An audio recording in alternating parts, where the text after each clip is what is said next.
we thank you for all that you've done. We thank you for your mercy. We thank you for your favor. We thank you for the subduing our enemies. And we thank you all for bringing us to the knowledge of your laws and your feast days, your judgments, your commandments. Yes, we thank you for all these things. We give you the glory and the praise for all these things. We praise you that you're bringing us back to that old landmark, that time of Abraham, Jacob, even Isaac and Ishmael, not Ishmael, but all. We thank you for all these things. Yes. Even Ishmael praised you later on in the day. But oh, most holy Sanini Nainini, we ask you to be with us. Help us to come into that knowledge. Help us to come into that rightful place that we should be as a kingdom of king and priest. That we might rule this world with a rod of iron and dash whatever they will call in pieces like potter's vessels. Even the lies and all those things that this world have concocted even to draw us away from you. Yes. We ask you to deal with us even according to your word, that we might learn those things that you have prescribed for us, that we might inherit it, that we might be with you in the end time, that we might be among those numbered. Yes, even those in the book of Daniel that came and were waking up, and they woke up in victory and not in shame. And we thank you for all things. Yes, in your name. Yes. Yes, we're in Leviticus chapter 23, the 23 chapter of Leviticus. Good morning, good afternoon, good evening. My name is Mr. Clay. Walk with me. We're going through the 23rd chapter of Leviticus. And the I Am said to Moses, say unto the children of Israel, these are the fixed feast of the I Am, which you will keep for the holy meetings. These are my feasts. On the 6 days, you read this in Exodus chapter 20. On 6 days, work may be done, but the seventh day is a special day of rest. In other words, that's perpetual. A time for worship. You may do no sort of work. It is a Sabbath to the I Am, wherever you may be living. Wherever you may be living. Now, you have to realize he's saying this is forever. Now, I'm wondering, how can these Christian churches say Sunday is their Sabbath, but they don't believe in the law? Why is Sunday a Sabbath? Why you got to have church on Sunday? Huh? Think about it. Why you got to have church on Sunday? Sunday is the Sabbath, but yet there was nowhere in the Bible that says that. Okay, let's get going. I digress. Now, these are the fixed feasts of the I Am, the holy days of worship, which you will keep at their regular times. Now, in verse 5, in the first month, that's the month of Abib, the month they came out of Egypt. On the 14th day of the month, count 14 days after the new moon, because they came out of Egypt. And when he told them this, it was the new moon at nightfall. This is the I Am's Passover. Now on the 15th day of the same month is the Feast of Unleavened Bread. Now you have to set a difference between evil and good. These people that call themselves so-called different religions in the Bible, different offsets of the, not Abrahamic faith, but the confidence of Abraham. They don't have no confidence in God. They made up their own religion. Now, he said on the 15th day of the same month is the Feast of Unleavened Bread. For 7 days, let your food be unleavened bread. In other words, don't put no yeast, no baking soda, no baking powder, anything that allows your bread to rise. Yes, nothing. You might as well eat a tortilla. That's with no lard. Thank you. But anyway, on the first day, you will have a holy meeting. You will do no sort of field work. In other words, you're just going to have a day of worship and fellowship, and you will do no field work. Now, and every day for 7 days, you will give a burnt offering to the I Am. This we don't do. Some of you can do it. If it's in your power to do it, do it. Oh, but Jesus died for our sin. Are you sure? Or was just this? His name was not Jesus, by the way. But either way, wasn't he just a martyr? He was killed. A man cannot sacrifice like this another man before the I Am. Now on the 7th day there will be a holy meeting. You may do no field work. No field work. No field work. Now the feast of first fruits. And the I Am said unto Moses, we're in verse 9, say unto the children of Israel, when you have come into the land which I give you, and have gotten the grain from its field, take some of the first fruits of the grain to the priest. These are like taxes in a way. They didn't have no money, really. But now it says, and let the grain be weighed before the I am, so that you may be pleasing to him. The priest has to weigh the grain before the I am, that you might be pleasing to the I am. He said, this is how you're going to please me. Did he say that in the New Testament? No! He said, this is how you're going to please me. On the day after the Sabbath, let it be weighed by the priest. Now, because of the sins of our ancestors and those that are sinning even now, we have no priest, because the priests are corrupted himself, but he shall cleanse the sons of Levi. Now, on the day of the weigh of the grain, you are to give a male lamb of the first year without any mark. No cuts, no bruises, no bandages, no burns, nothing. For a burnt offering to the I am. And let the meal, and let the meal offering be with 2/10 parts of an ephah. Now, we find out those measurements. I can't exactly tell you now what they are. But of the best meal mixed with oil. The best meal. A nice, good, fine meal. An offering made by fire unto the I am for a sweet smell. And a drink offering, that's wine there, with it, to be of wine, the fourth part of an hin. Now, it's something about the flavor and the smell of these things that the I am that brings that the fire releases to the Most High. It's something, and even your heart, the way you praise Him, the way you give Him the glory when you're doing these things with gladness and singleness of heart. In other words, to pleasing the Most High, as He said.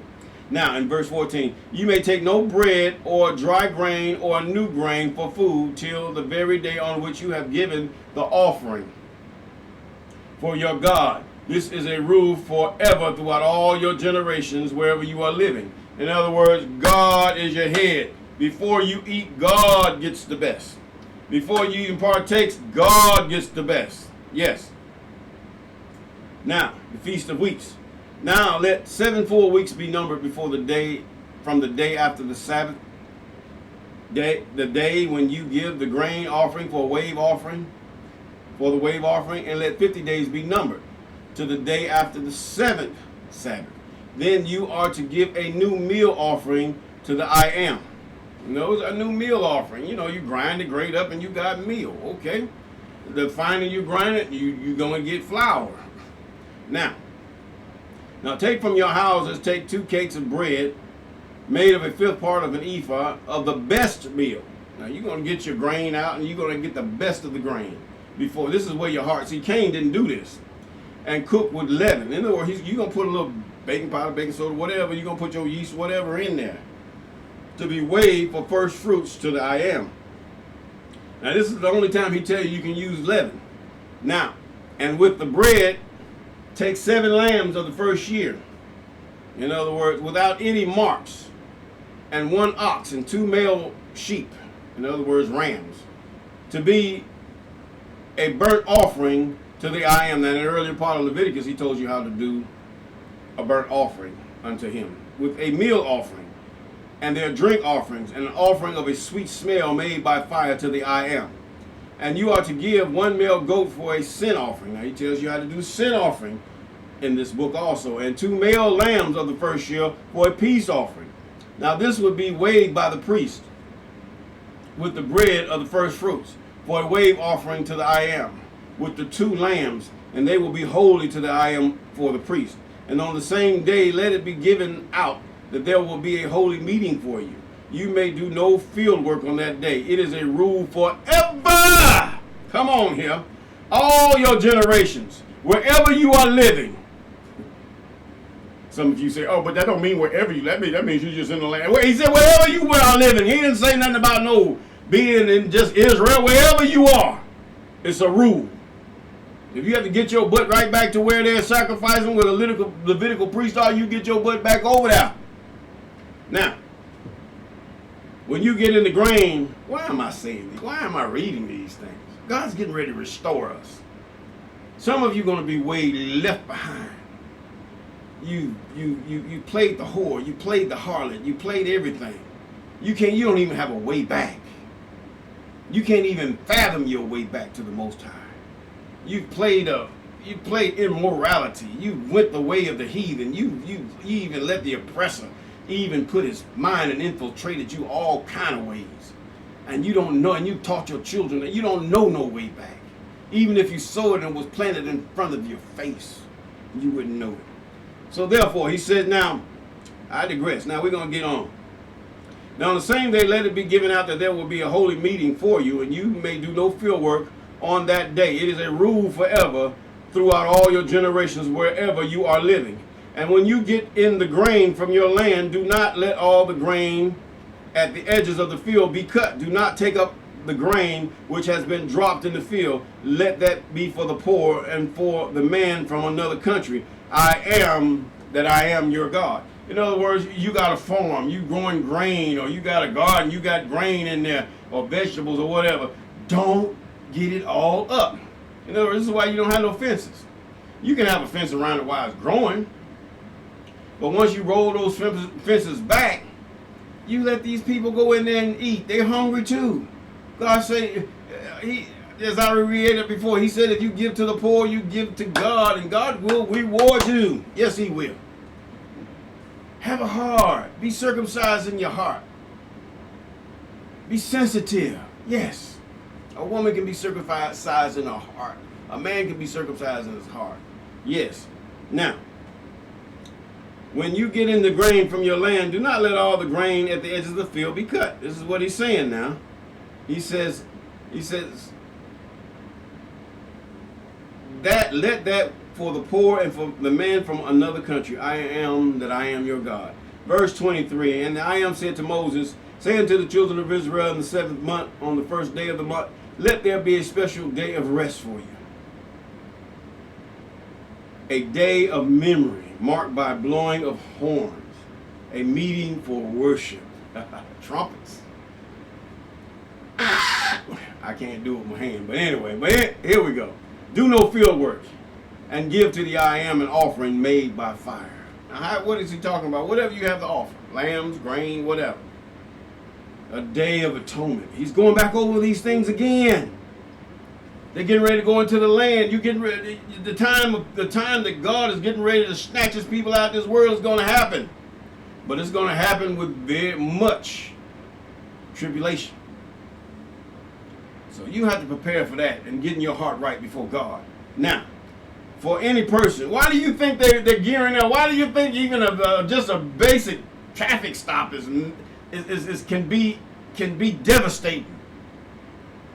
Come on now, start getting your head together. Something about to happen here. Why do you think that was which in the past is coming up now?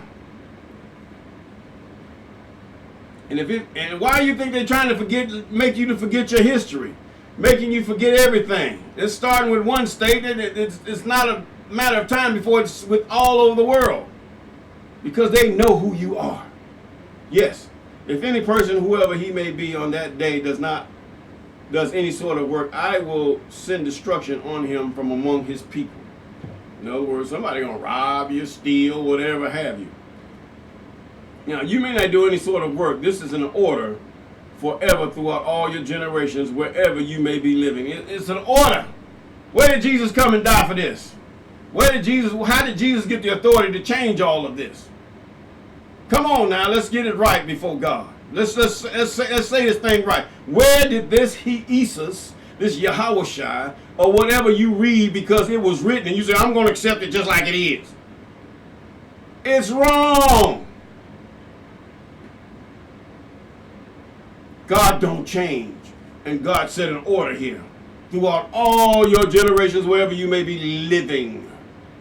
Israelite, get it right. You're not a church. You're not the New Testament church. You're not in the book of Acts. Was that even true? You ask yourself. And why they keep referring back to the Sabbath? Why they keep referring back to commandments? If all the things they say is true and the law is gone and all this other stuff. Can't no blood of a man wash away sin. Only obedience to the Most High can wash away sin. Yes. Not by one man, but all men. Now, this is the Sabbath of a special rest to you, and keep yourself from all pleasure.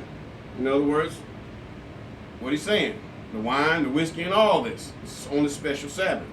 And on the 9th day of the month, at nightfall, from evening to evening, let this Sabbath be kept. In other words, it's one day from the evening to the morning to the evening. That's what he's saying. Now, he says, and the I am said to Moses, say to the children of Israel, on the 15th day of the seventh month, let the feast of tents be kept unto the I am for 7 days. On the first day there will be a holy meeting. Do no field work. That's what he's saying. Some translations say do no work. He said do no field work. Don't go working in the field. Don't be sitting up there trying to make stuff and do things and work.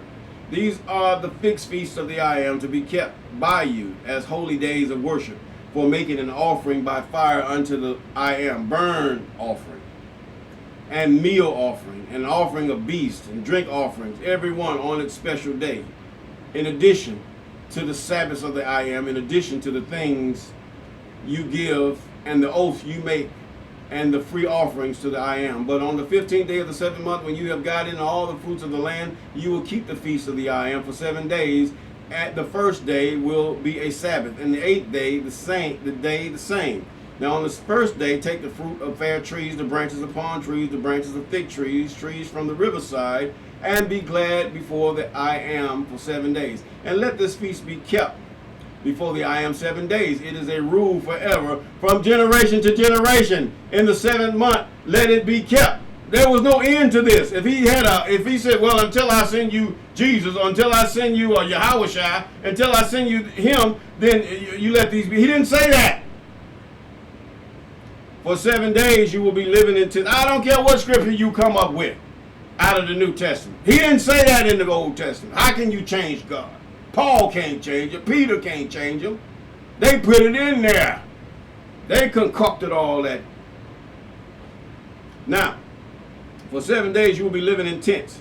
All those who are Israelites by birth are to make tents their living places, so that future generations may keep in mind how I gave the children of Israel tents as their living places when I took them out of the land of Egypt. I am that I am your God. And Moses made clear to the children of Israel the orders about the fixed feast of the Lord. In other words, when it says fixed, it never changes. This is what they wrote. Is it wrong? No, not wrong in the least. But the fact is that you have been bamboozled. These things have never changed. God have taken them away from you because of the rebellion of you and the ancestors. These things have been taken away. How have they been taken away? Christianity, Islam, Buddhism, even captivity by the oppressor, colonizers. These have been taken away. Even the nations that were around you back in the day that have introduced to you witchcraft and all manner of evil doings, even contrary to that of the law. And you've accepted these things, and they've been happening for years. Now you think these things are the norm. These are what our ancestors were doing. Are you full of it? You got a problem. Those of you in Africa, United States, and all these other places, you got a problem. This is not so. God have called those, and these things are in you. Because a lot of things that your ancestors did, they did it back in the day. When you have a bride price, somewhere in the line you had God. When you had all these other feasts of cutting up animals, somewhere back in the back, you had God. You had the God of Israel. You better start searching even further. The Egyptian gods, they have come, these devils that they have concocted, have come and tried to steal your mind. Yes, God saved that for the last to send you a strong delusion, because you're going to believe it, and you're going to be brought down low in your pride for idolatry and stupid animals. All right, but with that, we're going to say peace.